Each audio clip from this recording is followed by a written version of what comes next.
Hello students, welcome to my YouTube channel. आज हम discuss करेंगे कोर्स स्ट्रक्चर आपका 12th क्लास का। हिंदुस्तानी म्यूज़िक वोकल 034 कोड है जिसका। तो जो पहले पैटर्न आपका था म्यूज़िक में, उसमें 30 मार्क्स का आपका थ्योरी पेपर आता था जो फाइनल होता था।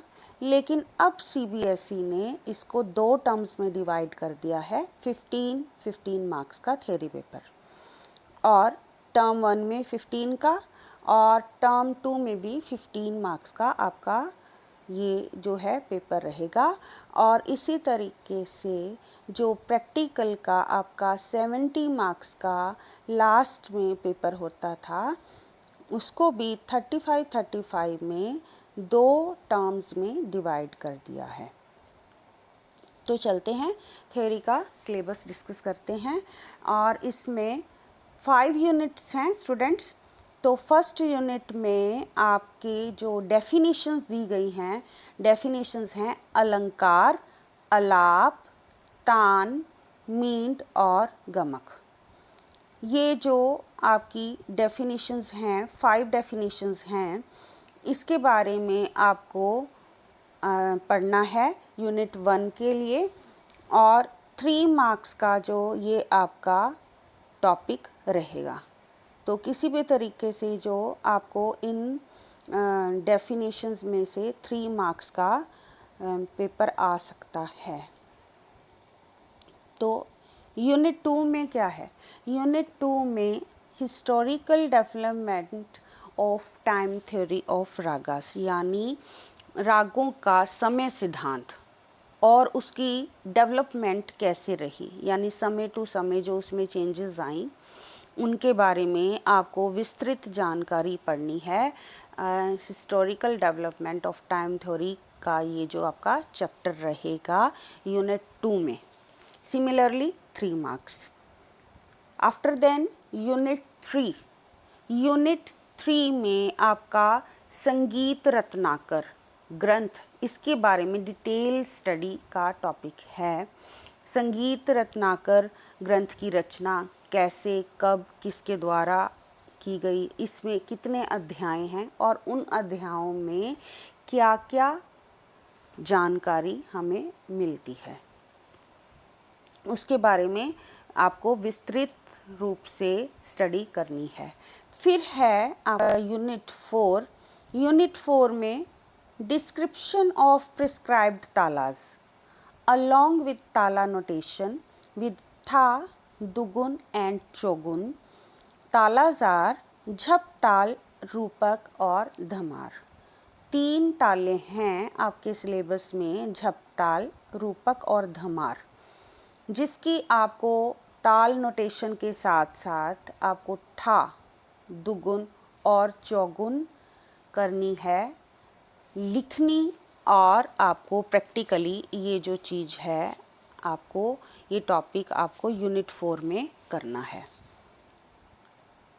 ये भी 3 मार्क्स जो है कैरी करेगा। और उसके बाद आता है यूनिट 5।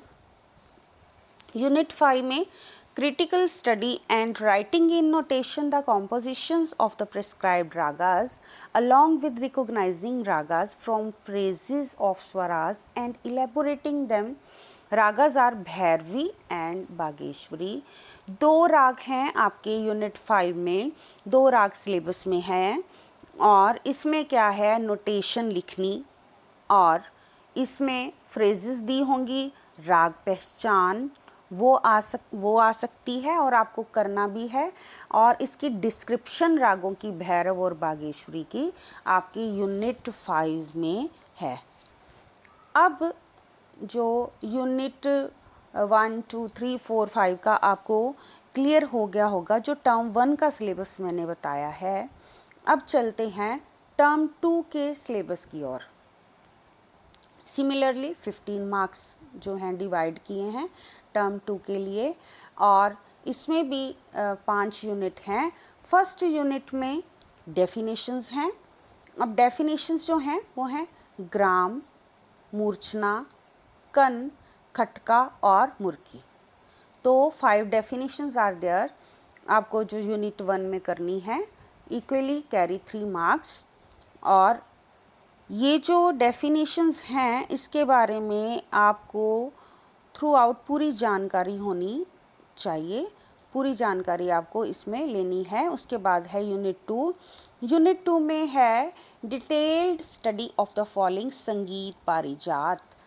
टर्म 1 में आपने संगीत रत्नाकर पढ़ा और उसके बाद यूनिट 2 जो टर्म 2 का है उसमें आपको संगीत पारिजात ग्रंथ की पूरी जानकारी हासिल करनी है। इस ग्रंथ की रचना कैसे, कब और किन के द्वारा हुई, वैसे ही पूरे अध्यायों के बारे में आपको जानकारी लेनी है।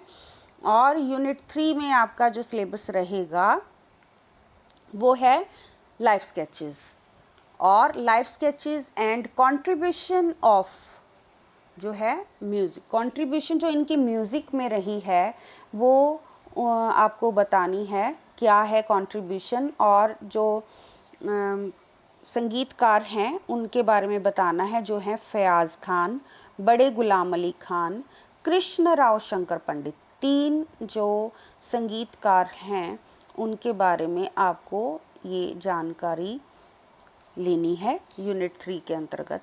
और उसके बाद है unit 4 knowledge of tuning of tanpura. 11th class के सिलेबस में है तानपुरा की स्ट्रक्चर और 12th क्लास के सेकंड टर्म के यूनिट 4 में आएगा ट्यूनिंग ऑफ तानपुरा, यानी तानपुरा की ट्यूनिंग कैसे की जाती है उसके बारे में सारी जानकारी आपको लेनी है। और तानपुरा किस तरीके से गायकी के साथ यूज़ होता है, किस तरह से मिलाया जाता है, तारें हैं जो उनका क्या काम है और कौन कौन से स्वरों के साथ इनको मिलाया जाता है। आफ्टर देन है यूनिट 5। यूनिट 5 में critical study and writing in notation the compositions of the prescribed ragas along with the recognizing the ragas from phrases of swaras and elaborating it. Rag is Malkons. Only Malkons राग है theory में आपके, जिसके बारे में critical study का मतलब है कि ये राग अपना तो ओरिजिन क्या है इसका और इसकी डिस्क्रिप्शन क्या है, यदि इसके कुछ स्वरों का इसमें आप दूसरा स्वरों का यूज़ करते हैं या इसमें कौन से रागों की छाया पड़ सकती है उसके बारे में आपको बताना है। इसके नोटेशन के बारे में पढ़ना है और इसके फ्रेजेस आपको देखने हैं, उस फ्रेजेस में से राग पहचान करना और स्वरों का विस्तार करना, राग के स्वरों का विस्तार करना भी यूनिट 5 में आएगा। तो स्टूडेंट्स जो 12th क्लास का फर्स्ट और सेकंड टर्म का सिलेबस जो मैंने अभी आप लोगों को बताया, तो अगर आपको इसके अलावा कोई जानकारी चाहिए तो प्लीज़ मेरे को कमेंट करके आप बता सकते हैं। और इसी तरह से मेरी वीडियोस देखते रहिए, लाइक करते रहिए, सब्सक्राइब करें मेरा चैनल। Thank you.